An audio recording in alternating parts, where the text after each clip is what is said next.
Welcome everybody. I hope you can hear me and see me right now. I tend to speak pretty fast, so I hope you can follow, but I have everything in the slides. So the topic of my talk is distributed epistemic responsibility in a hyperconnected era.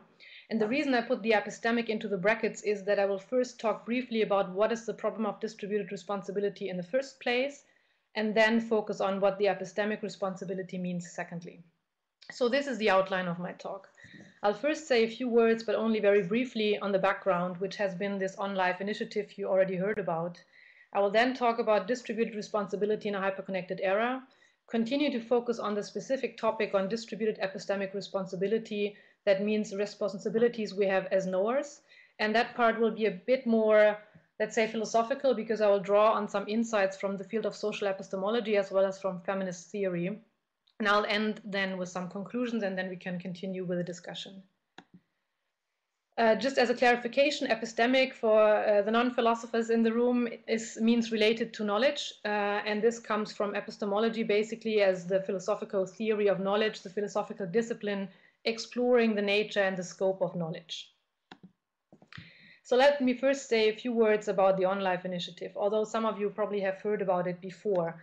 So basically, you can find all the information on that website that I listed below.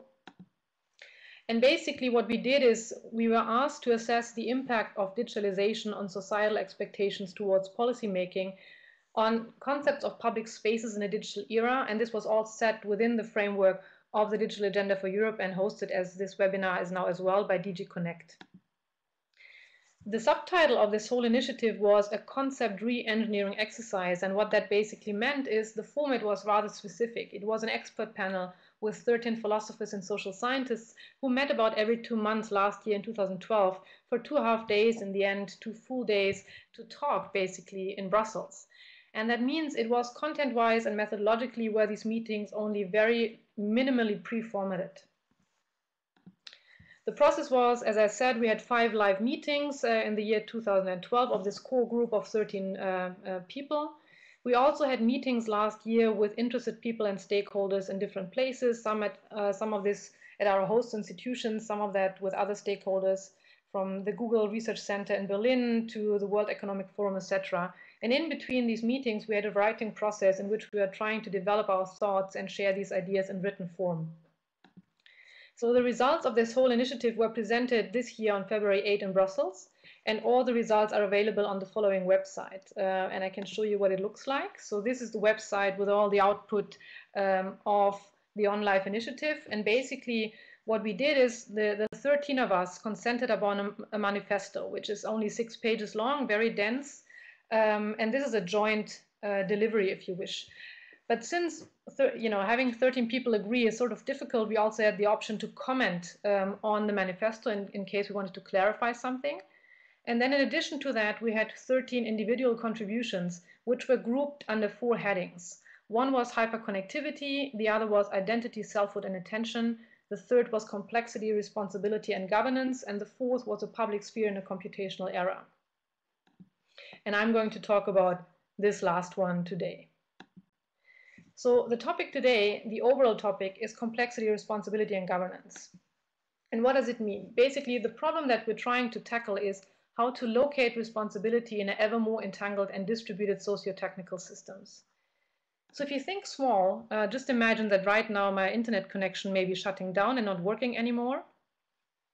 So basically, what you do now, if something is not working, you try to find out who's responsible, what's responsible, you try to fix the problem, and sometimes it may be very complicated because you end up in a call center somewhere else in the world.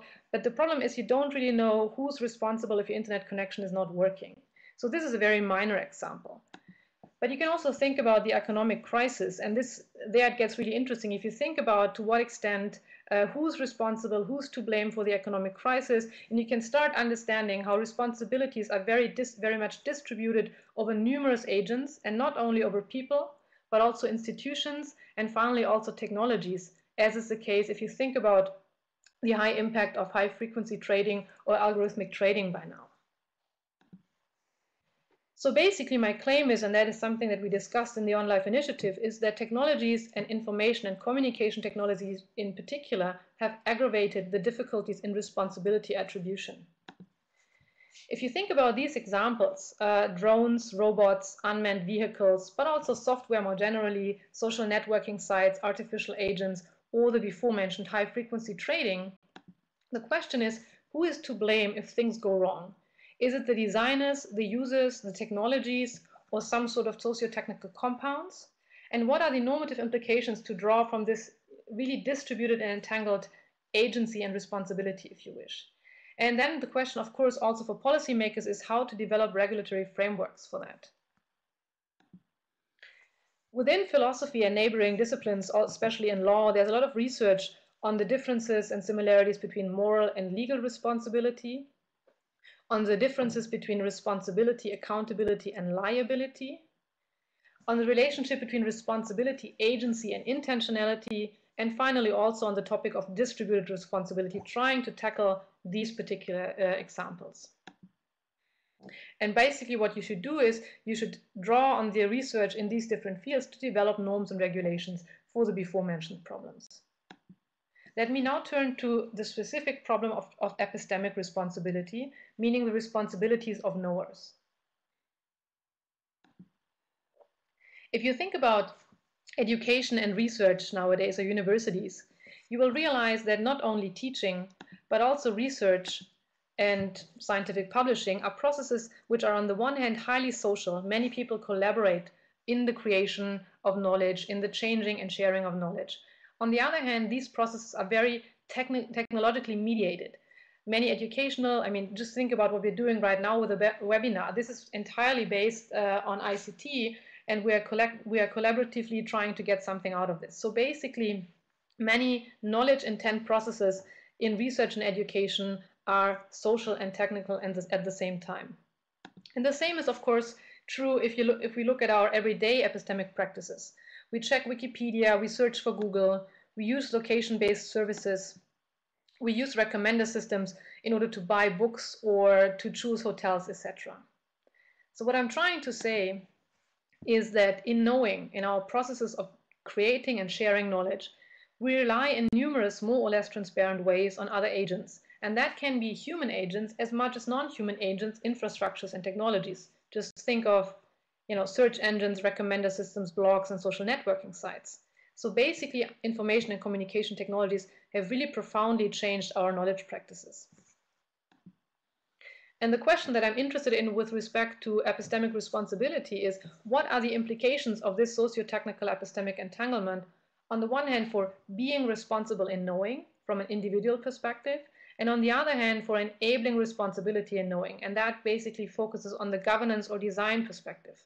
Let me get a bit more specific on that.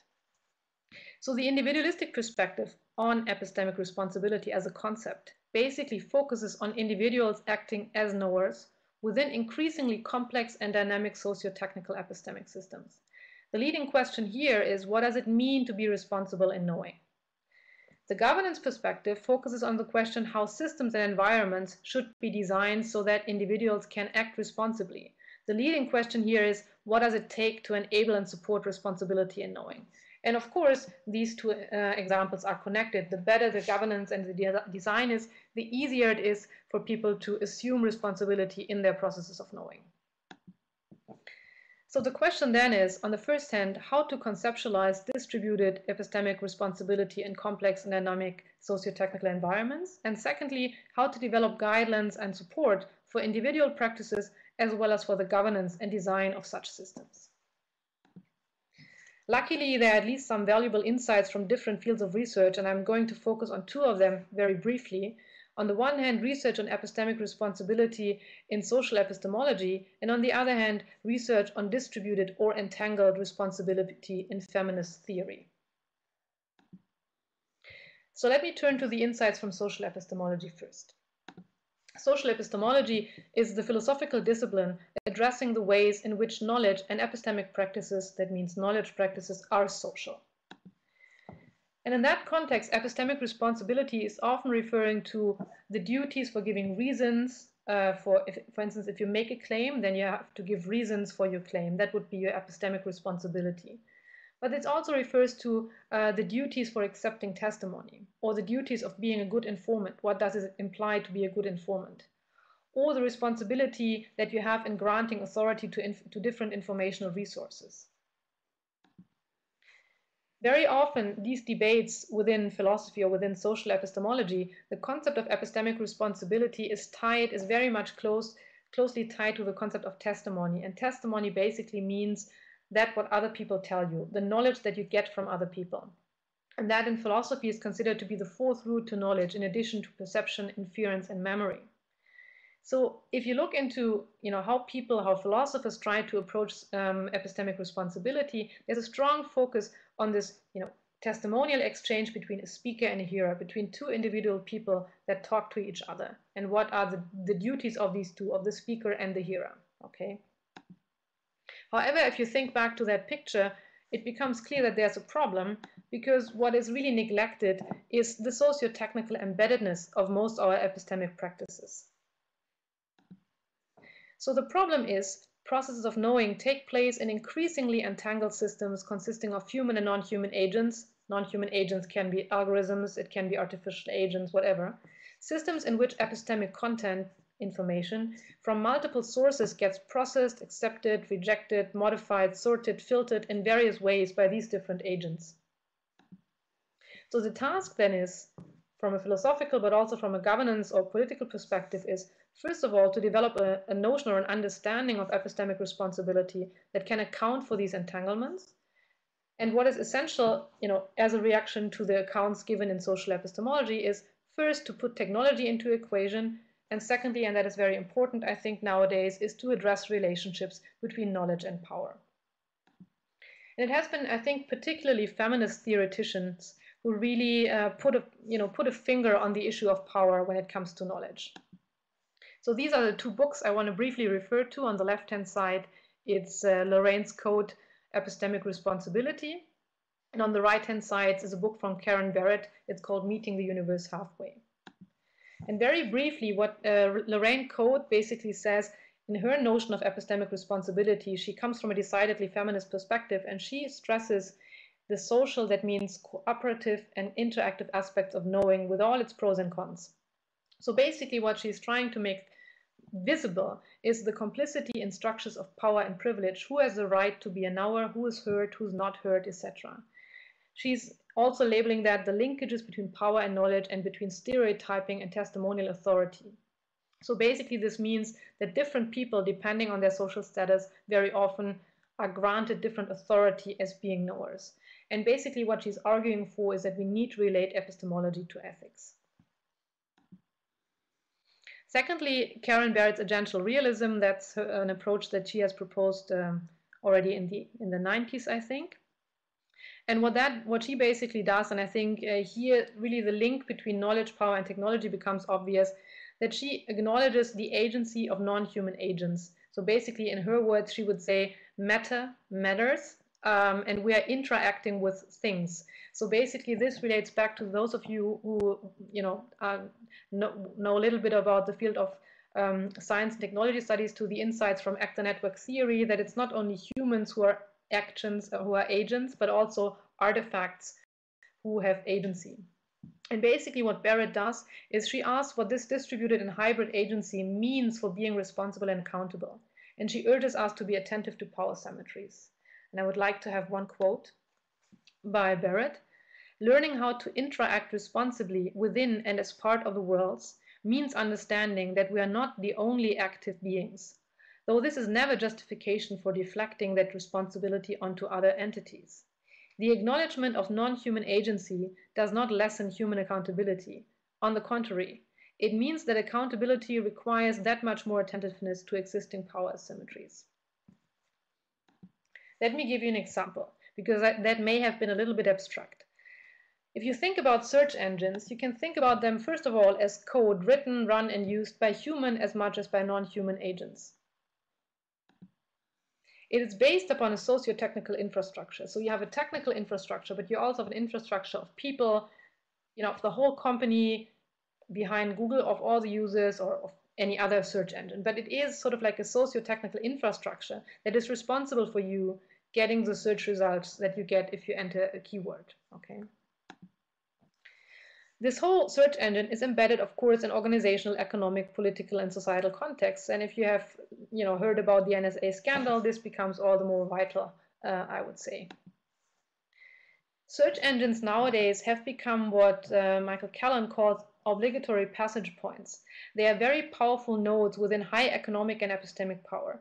What I mean by that is basically, your main access point, the main access point to information on the web tend to be by now a few passage points. It may be several search engines or social networking sites, which very often function as the main entry point to the internet.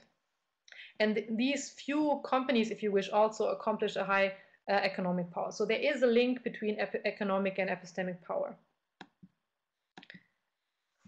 We have also a quasi-usage monopoly. I put this into quotation marks because I didn't really know how to explain it properly. Because it is not that a few large corporations have initially or a priori have had an advantage, but through the usage of us as users, because I think 90% of European users use Google as the dominant search engine, problems are emerging because of this dominance, which is a result of usage and nothing that is sort of like out of the blue. So it's basically our own distributed action that leads to these biases. Okay, so it's nothing, it's basically a result of our own action.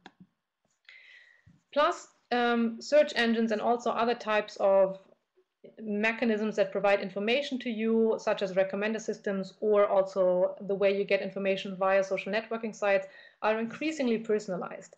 And you may think of Elie Parise's notion of filter bubbles or Cass Sunstein's notion of the daily me, basically the fear that the more personalized search results become, the more narrow will be the information we receive, basically. So what does this mean for epistemic responsibility and search engines, as one example? Well, from the individualistic perspective, it basically means the questions that we should need to ask is, how can we act epistemically responsible as users of search engines? How can we assess the trustworthiness of informational sources? And how can we be good informants? How can we provide evidence for our knowledge claims? And if you think about how we rely on different technologies in our knowledge practices, I think these problems become more vital. But also we have a governance perspective which we have to take into account. So basically, how can we design and govern systems to enable epistemic responsibility in a computational age of, on the one hand, increasing profiling and personalization, and on the other hand, informational dominance of a few large corporations?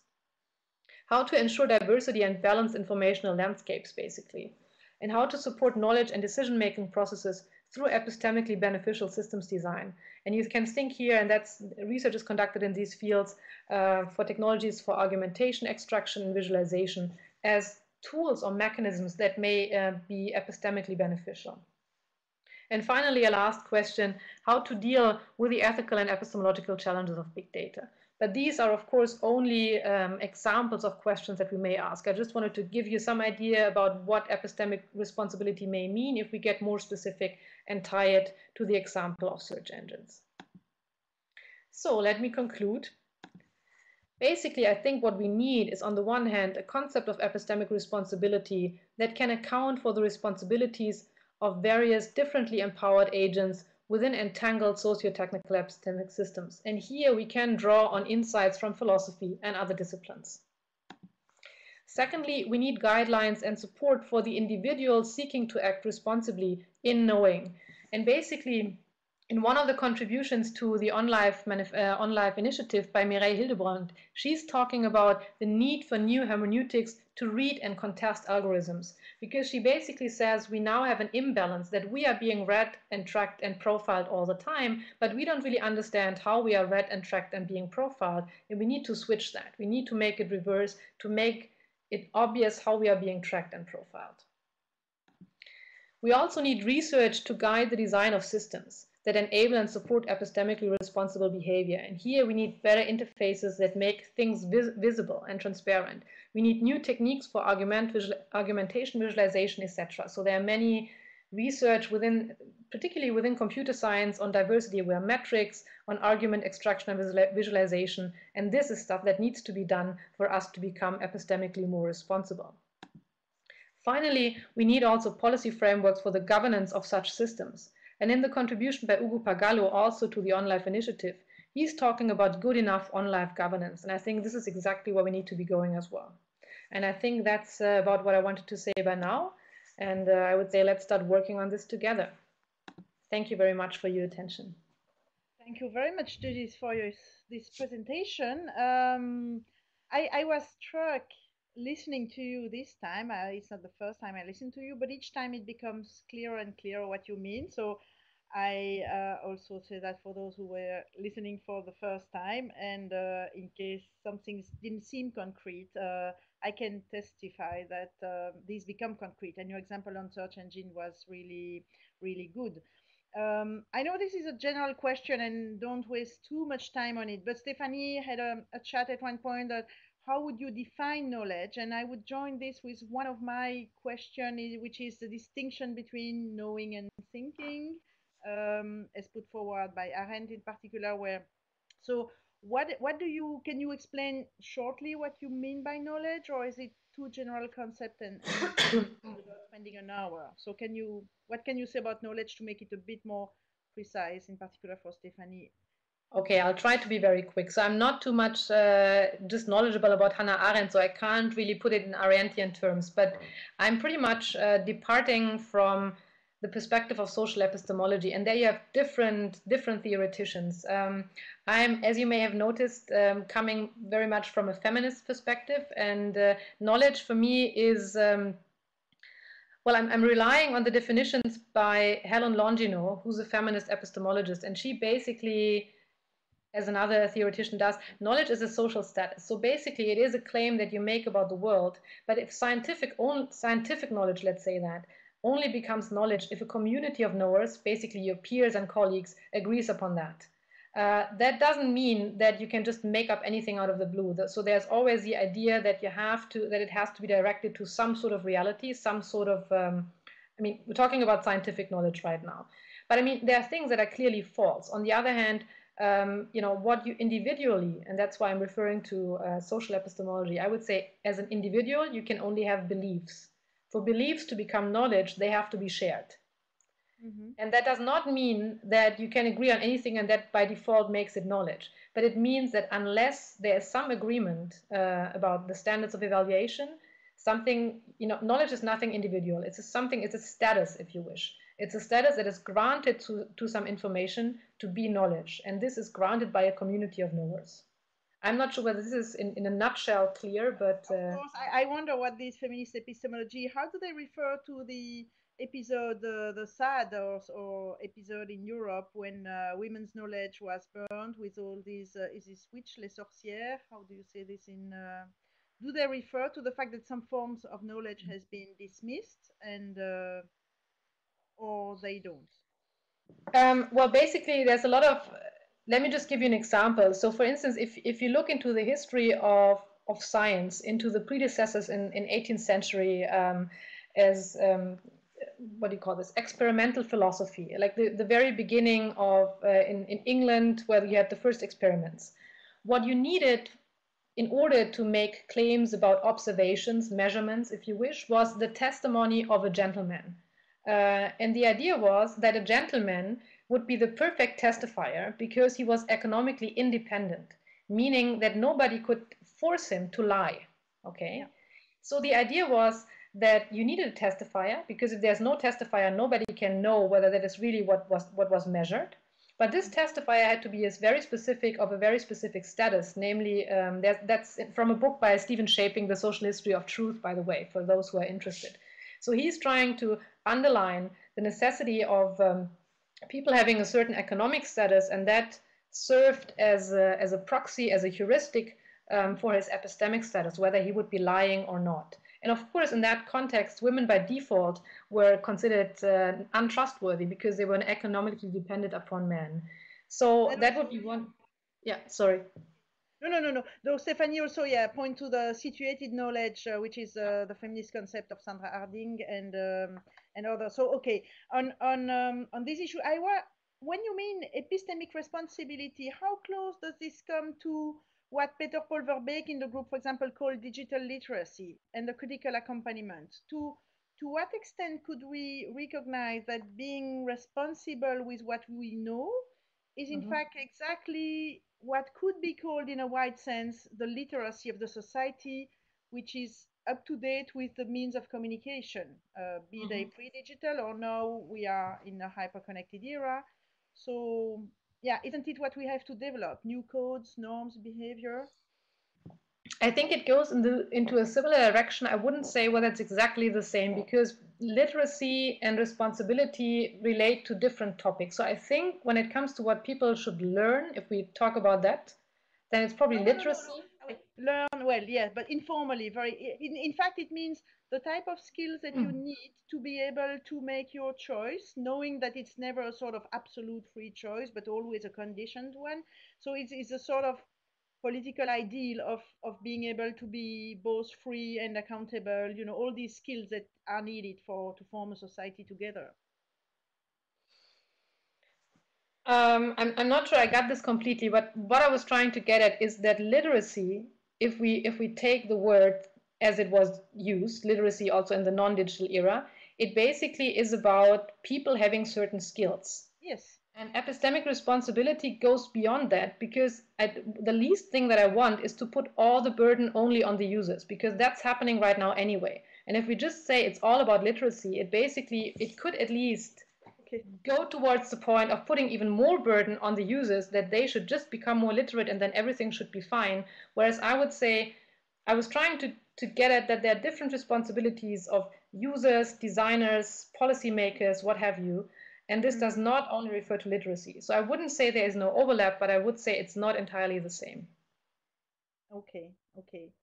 And also you mentioned socio-technical system and the entanglement, and well, that's one of the things that occurred to me in this exercise is also the entanglement between technical and nature, and this impossibility to distinguish nature from techniques as much as it's impossible to distinguish human from techniques. So this blurring of the distinction.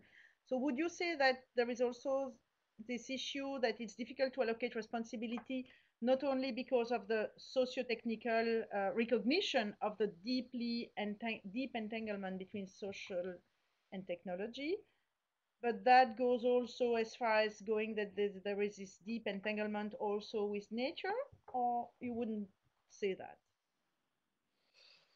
Well, if you think about, I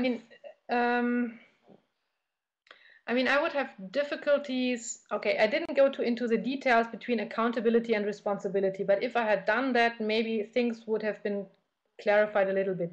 Because usually, one of the distinctions that is drawn and that I think is rather useful between accountability and responsibility is intentionality. And so I think while nature can be accountable for something, for instance, if a tree falls into the railway on the railway tracks, that may be the cause and may be accountable for the train arriving late, but you can hardly make the tree responsible. Okay. So it seems that one of the demarcation lines is, so you could say at least in actor network theory terms, you could say, okay, the tree has agency because what it does has effects. Okay, so it falls down, there's an effect. On the other hand, it doesn't seem to be intending anything, so you can't really talk about responsibility of the isolated tree.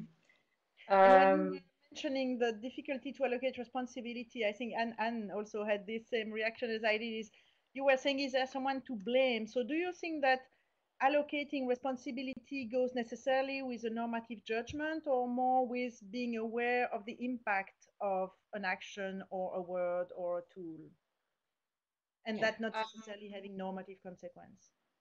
Yeah, I would still try to disentangle the blame and the normative. So clearly, for somebody to be responsible, it's not necessarily about blame. It could also be praise. Okay, so first of all, blame was one of both anyway, or can you no, but that was my first step. I mean, I was just trying to say, first of all, it doesn't have to be negative. That's the first thing. On the other hand, responsibility is an interesting concept in that it can be attributed and it can be assumed. Yes. And that doesn't need to be the same. Imagine that a minister steps back because of some misconduct in his ministry. he may not really have done anything himself, but he steps back, he responds, if you wish. He's responsible by responding to the misconduct. So he takes responsibility, even though strictly speaking, it is debatable whether he personally was responsible.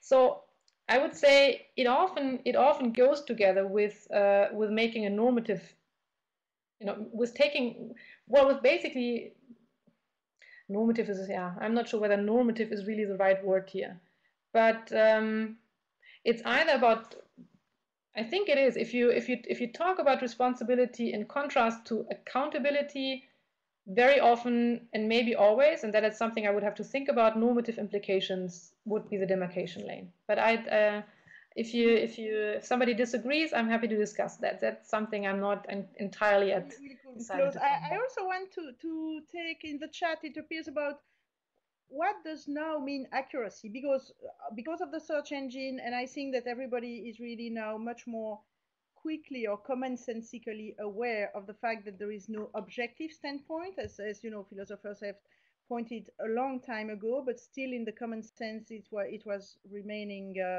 quite vivid. Now we know that these search engine are passage points, as you say, and with Bharat you show that there is a link with power there. But then what do you mean? What is for you your ideal? Because you put this in normative term. What is your ideal of accuracy, or how can you neutralize this entanglement between knowledge and power? So, what is your utopia regarding that? Let me say one sentence about objectivity before, because I would not necessarily agree that objectivity is dead. Because basically you can say, well, there are different concepts of objectivity, and feminist theoreticians, for instance, have argued that objectivity is about intersubjectivity and not about transsubjectivity. So yeah, I would not go as far to say, I mean, just by saying that we don't believe in any central objectivity out in the world doesn't mean that we give up.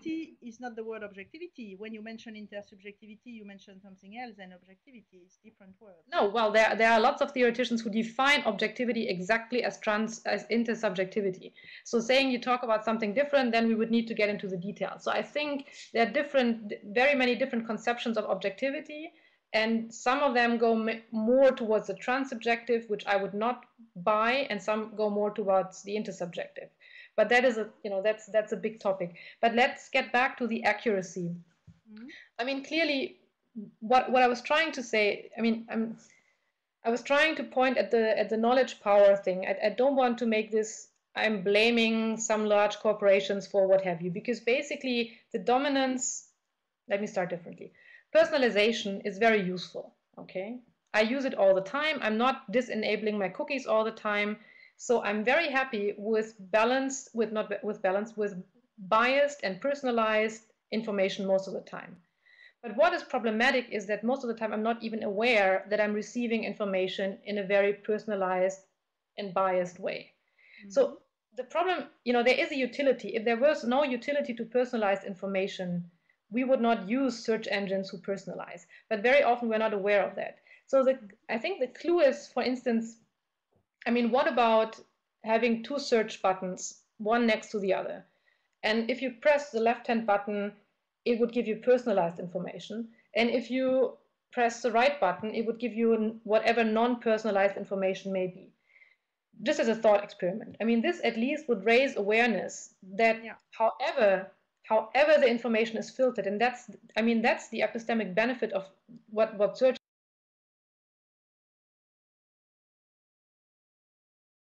engine gives us. They filter information that for us is supposed to be the filtering. That's already a step into the right direction. No? And if you think about, search engines as much as recommender systems, accuracy and relevance are key criteria for search results. And maybe one can add diversity, but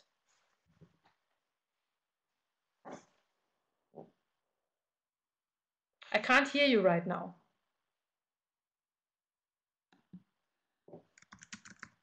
What? Do you hear me? Yeah. Do you hear me now? Yes, I can hear you now. Yes. So, yes, it is.